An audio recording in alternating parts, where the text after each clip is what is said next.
Bonjour, nous sommes élèves au lycée Émilie de Roda à Pesens, en bac pro service à la personne et animation au territoire.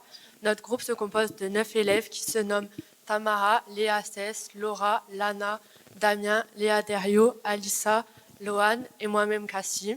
Nous avons choisi de porter notre attention sur les risques psychosociaux dans les métiers de la petite enfance.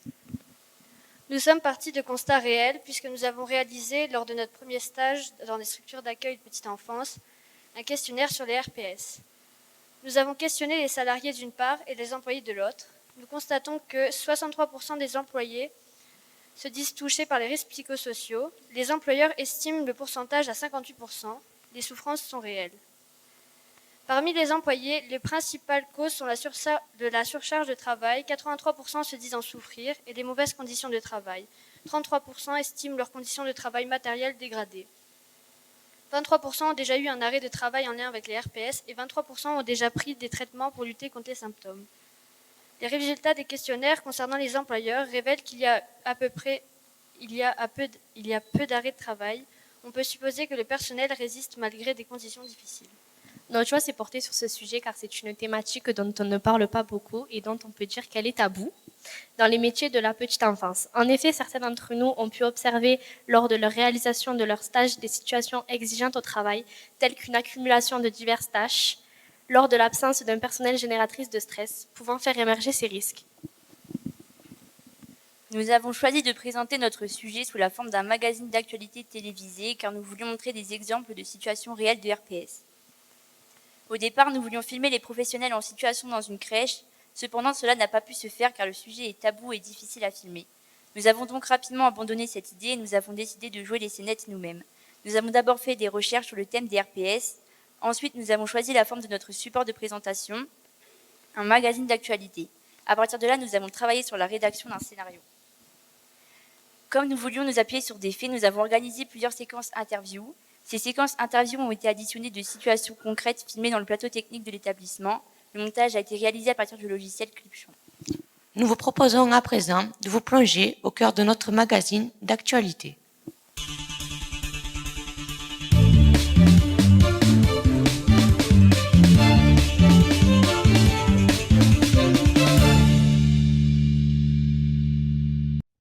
Bonjour à tous, bienvenue dans une nouvelle édition de votre magazine préféré, Parlons-en sans tabou. Aujourd'hui, nous aborderons les risques psychosociaux dans les métiers de la petite enfance. Pour commencer, nos équipes nous amèneront au plus près des professionnels des crèches. Ensuite, nous reviendrons sur le plateau pour échanger avec notre journaliste sur le sujet. Nous poursuivrons par l'interview du médecin Jacques Mevelov, qui nous présentera les caractéristiques des maladies provoquées par les RPS ainsi que les traitements. Enfin, Madame Lopko, directrice de crèche, nous parlera des moyens de prévention. Entrons dans le vif du sujet et faisons place au reportage en immersion en crèche de notre collègue Damien Falcou. Les risques psychosociaux représentent un gros problème de santé dans les métiers de la petite enfance. Ils sont en constante augmentation, mais sont mal chiffrés et souvent sous-estimés. Ils portent atteinte à l'intégrité physique et à la santé mentale des personnels. Cela concerne tous les employés de ces structures, des éducateurs de jeunes enfants aux puéricultrices, en passant par les personnels titulaires de CAP, accompagnants éducatifs petite enfance. Les causes sont nombreuses. La surcharge de travail liée au manque de personnel, les relations tendues entre collègues ou avec la hiérarchie, le bruit continu, l'absence de reconnaissance du travail effectué, le manque d'organisation dans la réalisation des tâches, le turnover dans l'équipe et la formation des nouveaux personnels. Certains de vos professionnels sont-ils impactés par les risques psychosociaux? Oui, sur 6 employés, une auxiliaire de puériculture s'est plainte de vivre une relation tendue avec ses collègues et de stresser par cette situation. Quelle autre situation pesante vivez-vous quotidiennement? Nous sommes souvent confrontés à des parents exigeants et remettant en cause nos actions. Nous travaillons toute la journée dans le bruit, ce qui augmente la fatigabilité. Comment gérez-vous ces situations? Une réunion éducative est mise en place une fois par semaine pour écouter les remontées du personnel et trouver des solutions en équipe. Je propose également des formations sur la gestion des conflits et des émotions. Estimez-vous répondre à toutes les situations difficiles? Malheureusement non, mais j'essaie de faire de mon mieux. Retrouvons maintenant notre reporter. Bonjour Damien, avez-vous rencontré des difficultés lors du tournage? j'ai dit que le sujet était tabou.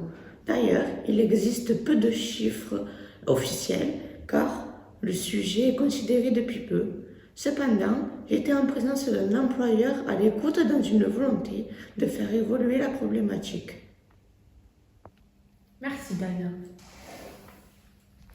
Je vous propose maintenant de regarder l'interview de notre médecin du travail.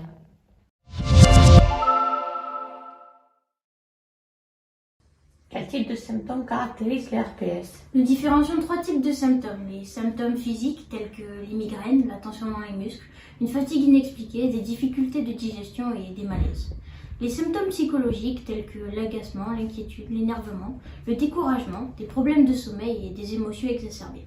Et enfin, les symptômes comportementaux comme les addictions au tabac et à l'alcool, les troubles de l'alimentation et une tendance à l'isolement. Ces symptômes souvent entraînent une dépression pouvant être sévère qui nécessite un arrêt de travail. Y a-t-il des traitements médicamenteux? Il existe des antidépresseurs ou des anxiolytiques qui réduisent les symptômes. Cependant, ils doivent être associés à une psychothérapie. Quel est le rôle de l'employeur lors de la reprise du travail? Son rôle est important. Il doit adapter le poste de travail en fonction des besoins du salarié. Comme vient de le préciser le médecin du travail, les symptômes sont nombreux et de plus en plus présents. Ceci impacte les salariés et l'entreprise car les arrêts de travail augmentent. Ainsi, les employeurs ont tout intérêt à mettre en place des actions de prévention efficaces.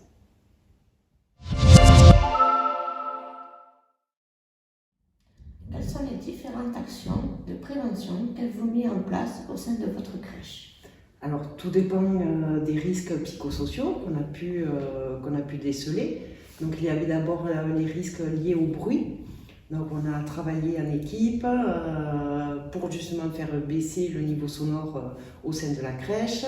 Donc, ça dépend de notre posture professionnelle. On doit se mettre à hauteur d'enfant, parler doucement, faire des petits groupes. Et on a mis en place la communication gestuelle associée à la parole. Quelles sont les différentes actions de prévention que vous n'avez pas pu mettre en place et que vous souhaiteriez faire à l'avenir? Alors, ce que j'aurais aimé faire, c'est mettre en place une formation pour l'équipe de gestion des conflits. C'est-à-dire, des parents peuvent être parfois agressifs ou voire violents. Donc, j'aurais aimé pouvoir mettre en place cette formation de gestion des conflits et que l'équipe puisse désamorcer des situations compliquées. Ça, j'ai pas pu le mettre en place. Mais peut-être dans un prochain temps. Les RPS touchent de plus en plus de professionnels des métiers de la petite enfance. Cependant, il reste encore un sujet sensible que de plus en plus d'entreprises prennent en compte en essayant de trouver des moyens de prévention. Merci à tous pour votre fidélité. On se retrouve la semaine prochaine pour un nouvel épisode.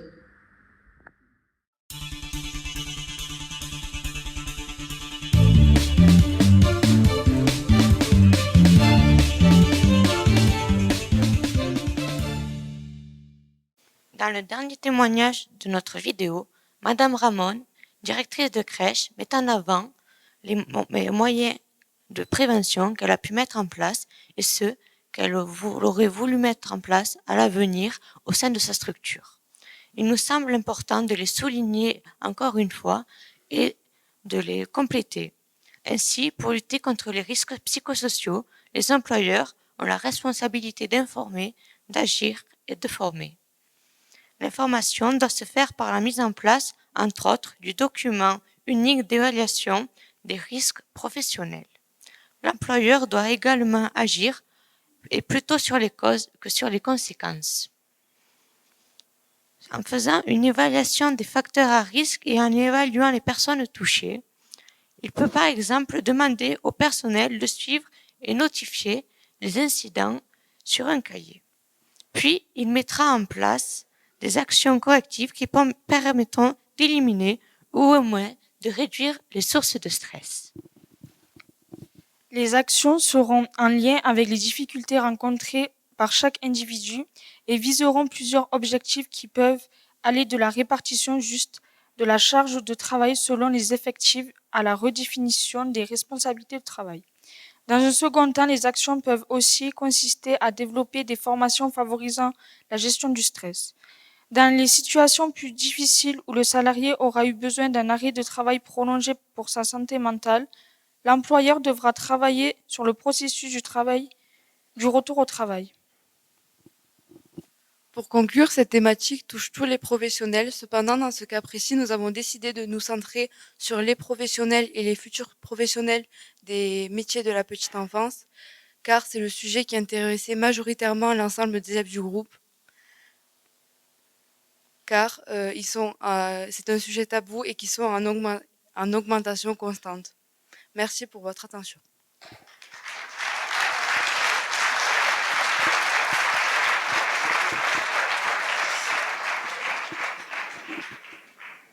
Merci beaucoup.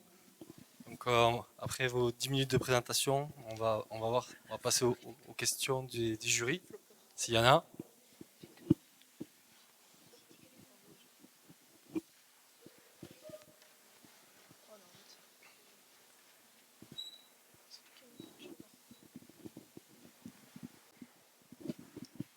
Bonjour, au début de votre présentation, vous avez parlé des questionnaires que vous avez effectués au sein des établissements. Sur combien d'établissements avez-vous effectué le questionnaire et combien de questionnaires en tout avez-vous, quel a été le taux de réponse au questionnaire? Alors, nous avons distribué en tout une 50aine de questionnaires. Nous les avons distribués aux employeurs et aux employés. Sur les employeurs, nous en avons récupéré une 30aine. Et sur les employés, c'est l'inverse, excusez-moi. Sur les employés, nous avons récupéré une 30aine et sur les employeurs, nous avons récupéré une 12aine. Ok, merci. Donc après, vous avez fait les statistiques que vous nous avez présentées avec les résultats, c'est ça, hein? C'est ça. Et vous avez fait un retour aux établissements sur Non. les résultats? On compte leur proposer ensuite la vidéo qu'on vous a présentée. D'accord.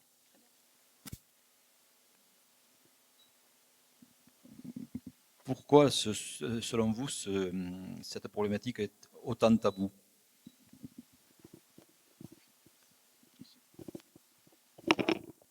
Car ça touche la santé mentale des professionnels et qu'ils n'osent pas forcément en parler.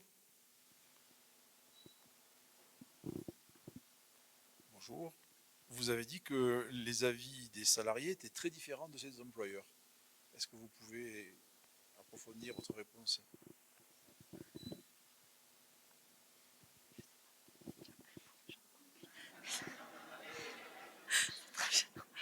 Plouf, plouf.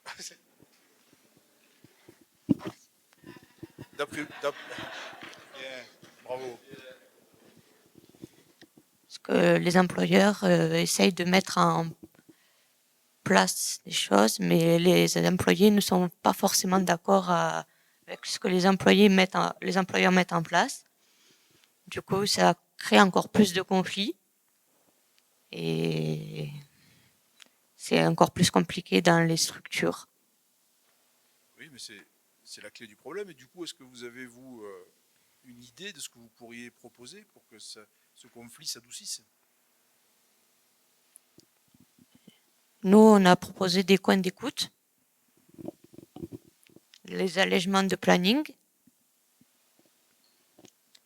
et nous avons aussi, on a parlé du DUERP dans notre texte. Ce DUERP, est-ce qu'il est vivant? Il est obligatoire. Oui, non, mais est-ce que les gens s'en servent ou est-ce que c'est un document obligatoire qui est rangé dans un bureau? Il est obligatoire sous peine d'amende. Oui, mais la question c'est est-ce que les salariés et les employeurs s'en servent? L'employeur doit le remplir et en cas de problème, il doit remplir des cases avec, c'est d'un côté les problèmes qu'il peut trouver dans sa structure et de l'autre côté ce qu'il peut apporter en cas de pour ce problème. Comment les régler, ces problèmes? C'est des... Voilà.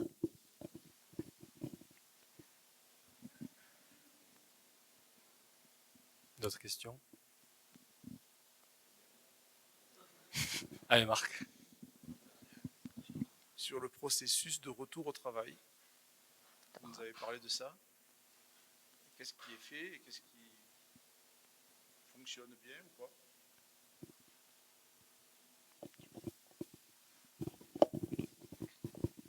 pas?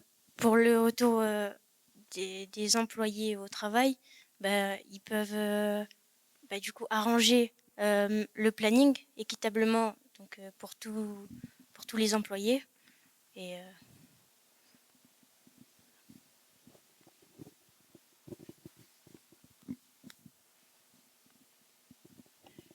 ils peuvent mettre un point écoute aussi pour aider.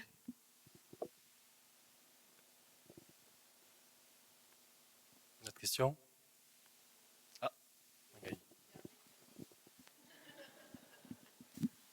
Alors, comment vous allez, merci d'abord, et comment vous allez présenter ça aux autres classes au-dessus, les autres classes, comment ils sont au courant de ce que vous avez fait et comment vous prévoyez ou vous avez déjà valorisé en fait votre travail?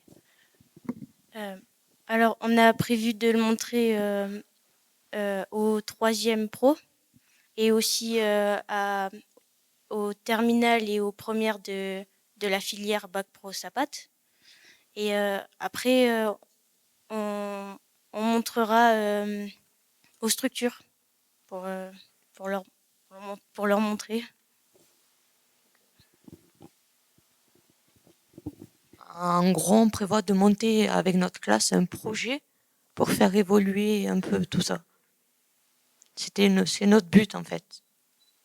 C'est le but de cette vidéo, de cette participation à ce concours en gros. Une dernière ou non? Ah, M. Albert.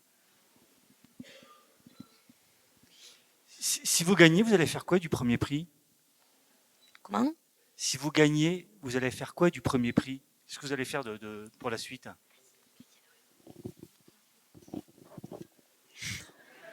Elle est facile la question pourtant. Hein. Oui. Vas-y, réponds alors.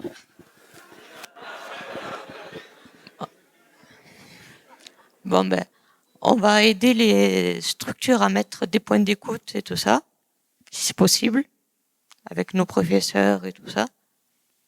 Et sinon, le reste, on fera une activité scolaire.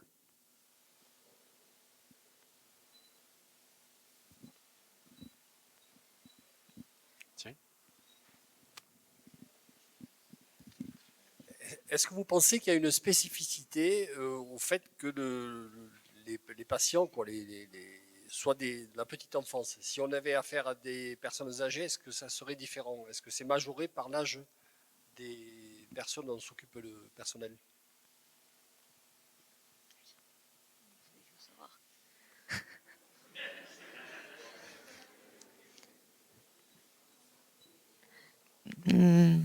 Non, moi je pense pas personnellement. Après, il y a la différence avec les enfants, c'est qu'il y a le bruit qui peut entraîner beaucoup de stress, de fatigue. Et un enfant blessé, ça peut entraîner du stress parce que ça, on ne sait pas comment le gérer des fois. Voilà.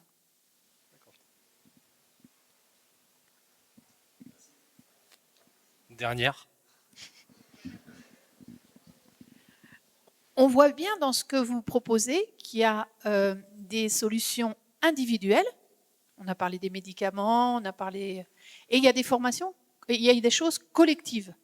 C'est-à-dire, vous avez parlé, par exemple, des réunions éducatives avec pour pouvoir sensibiliser les parents aussi, etc. Donc, qu'est-ce qui vous paraît le plus important? L'individuel ou le collectif? Ou les deux, mais comment? Dans la prévention, il y a ces deux dimensions, individuelle et collective. Collectif, ou même les deux, c'est bien important des fois. Allez, on va les applaudir. Merci. Merci. Je rappelle, c'est le lycée Émilie de Rodat. avec la seconde. Seconde, ça n'a pas de bac pro, merci.